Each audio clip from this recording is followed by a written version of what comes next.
US forces have successfully extracted the F-15 pilot down deep within Iranian territory, but the price paid for this rescue was anything but cheap. Today, the C-130 Hercules, the legendary icon of American logistical might, lies as a charred, blackened skeleton amidst the unforgiving Iranian desert. To date, the cumulative hardware losses for the US military in this theater have reached a staggering tally: 1 F-15E Strike Eagle, 2 HH-60 Pave Hawk helicopters, 1 MH-60 Little Bird, 1 A-10 Thunderbolt II, 2 C-130 transport planes, and 2 MQ-9 Reaper drones. It is technically true that these are minor losses, noting that minor here is used with heavy irony, but they underscore a fundamental American creed: no one is left behind, regardless of the cost. However, this time, the receipt for that loyalty has proven to be incredibly bitter. Tehran is already trumpeting this as a glorious victory for its elite commando units, while Washington maintains a different narrative, asserting that the destruction of the aircraft was a calculated act of self-sabotage to protect sensitive technology. Ultimately, the question remains: was this rescue operation by US Special Operations Forces a heroic feat of arms or an embarrassing tactical failure? And how did a world-renowned aircraft, famously dubbed the workhorse of the skies, find itself so easily defeated by a patch of desert sand? The answers lie in the chaotic intersection of high-stakes diplomacy, elite warfare, and the brutal reality of the Iranian landscape. In the modern era, social media platforms have transformed into a second front, often more influential than the physical battlefield itself. Iranian leaders understand this psychological theater perfectly. The Speaker of the Iranian parliament recently flooded the internet with shocking images. Scorched debris and twisted metal confirmed to be the remains of American military aircraft. These images were accompanied by biting sarcasm, suggesting that if Washington continues to achieve victories of this nature, the US military will soon face total collapse. Tehran is aggressively crafting a narrative of a desperate, bogged-down superpower. According to Iranian state reports, their Faraj Rangers directly engaged and destroyed a C-130 transport plane and 2 advanced helicopters as US forces attempted a desperate recovery mission south of Isfahan. State-run television aired footage of thick black pillars of smoke rising from the fields, a visual confirmation that their air defense umbrella remains terrifyingly effective, directly contradicting White House claims that Iran's combat capacity had been depleted. However, when viewed through the lens of independent observers and US military sources, the story takes on a completely different hue. In reality, the US military executed an incredibly complex and high-risk extraction mission on the night of April 4th to bring home the final crew member of the downed F-15. This was not merely a small squad of commandos. The operation mobilized dozens of fighter jets, specialized helicopters, and the world's most advanced space-based reconnaissance assets. The mission was a demonstration of global reach, designed to snatch a high-value asset from the very heart of enemy territory under the cover of darkness and total electronic silence. The crisis began at a location designated as a forward arming and refueling point, FARP, a temporary, austere base established covertly on Iranian soil to facilitate the extraction. At this site, due to the treacherous and unpredictable desert terrain, the massive wheels of a C-130 transport plane became hopelessly bogged down in soft, shifting sand.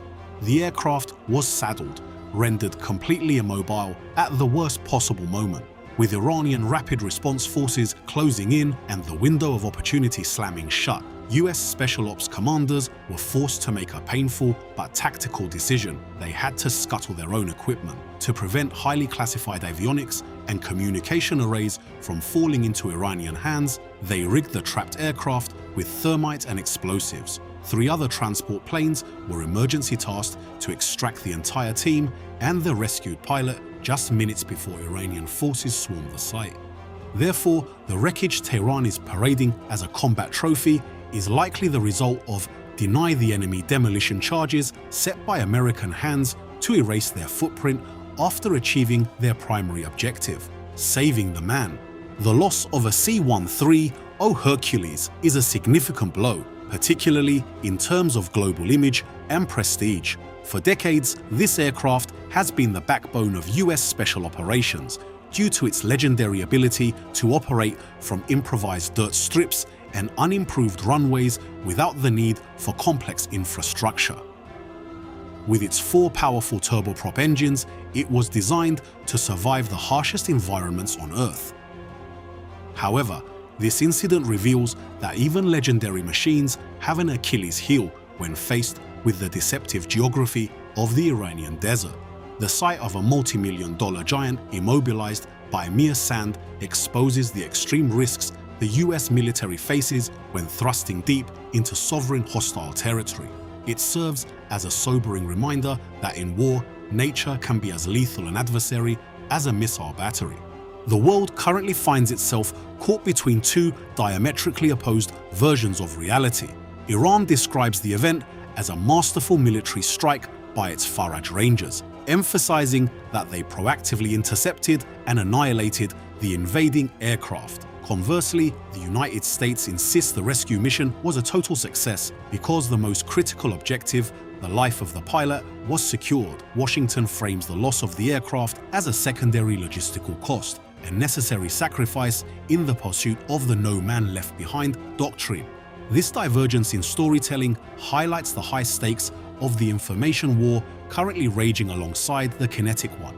Military analysts suggest that, in truth, this was a technical and logistical failure for the US, but a profound success in terms of human survival and elite coordination. However, on the political chessboard, charred wreckage has immense propaganda value. It allows Iran to bolster domestic morale and exert significant pressure on the Trump administration, which is already facing internal criticism for being overconfident about the war's progress. For the families of the service members, the win is the return of their loved ones. For the strategists in the Pentagon, the loss is the dent in the armor of American perceived invincibility. The saga truly began on April 3rd when a US F-15E Strike Eagle was bracketed and hit over Iranian airspace. While the primary pilot was miraculously rescued early in the chaos, the weapons systems officer, WSO, a seasoned colonel with decades of experience, vanished into the rugged, desolate wilderness. This was a worst-case scenario, a senior officer with sensitive tactical knowledge alone in a country that had mobilized its entire population to find him. The stakes for both nations couldn't have been higher. For the US, it was a race to prevent a propaganda nightmare. And for Iran, it was the hunt for the ultimate bargaining chip. Pushed into a life-or-death struggle, the colonel had only a standard-issue sidearm for defense. According to military leaks, he undertook a grueling journey of survival, moving on foot to distance himself from the ejection point before ascending a mountain ridge over 2 kilometers high to hide within deep rock crevices. It was the combination of this brutal terrain and his disciplined radio silence that allowed him to temporarily evade the massive dragnet of local militias and IRGC units for over 24 hours. His survival depended entirely on his SERE training, staying small, staying quiet, and staying alive in a land where every eye was looking for him. While the colonel was huddling in a mountain fissure, a different kind of war was being waged in Washington. The CIA launched a sophisticated psychological operation, P-SWIOP, intentionally leaking false intel into Iranian internal channels, suggesting the officer had already been recovered and was being exfiltrated via a ground convoy toward a different border. This misdirection was designed to draw Iranian search teams away from the actual crash corridor. While the Iranians were busy chasing ghosts, the CIA used encrypted GPS beacons and satellite SAN-FIO pings to lock onto the colonel's true location. The moment his coordinates were confirmed and beamed to the White House Situation Room in real time, President Trump authorized an immediate all-in rescue mission. The rescue operation was described as a total mobilization of elite assets, featuring hundreds of special operations personnel led by the legendary SEAL Team 6, supported by dozens of attack jets and heavy-lift helicopters. This was Operation Gothic Serpent levels of complexity, executed in an even more hostile environment. The mission required a level of precision that few militaries in the world can even dream of, utilizing stealth technology and electronic jamming to create a temporary blind spot in Iran's sophisticated integrated air defense system.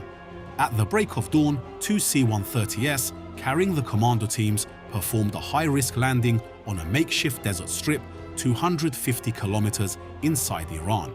To clear a path, US attack aircraft maintained a continuous ring of fire, bombing and strafing Iranian convoys that were frantically trying to reach the mountain slope. American electronic warfare planes even knocked out local radio stations and cell towers in nearby cities to sever the enemy's tactical communications. However, the tension reached a breaking point when, after the colonel was safely secured on board, the wheels of the C-130s sank into the shifting sands. In that desperate moment, US command was forced to call in 3 additional transports for a daisy-chain extraction. The 2 stranded giants were then obliterated by precision-guided bombs from the air to ensure that no top-secret hardware would ever be paraded in Tehran. Many analysts conclude that while the mission was a humanitarian success, it revealed a naked truth. The US no longer possesses the absolute, unchallenged air superiority over Iran that it once enjoyed. The fact that rescue helicopters were repeatedly hit and transport planes were forced into such a vulnerable position shows the extreme danger of deep penetration missions. Iran's denial of access strategy is working better than many in Washington care to admit.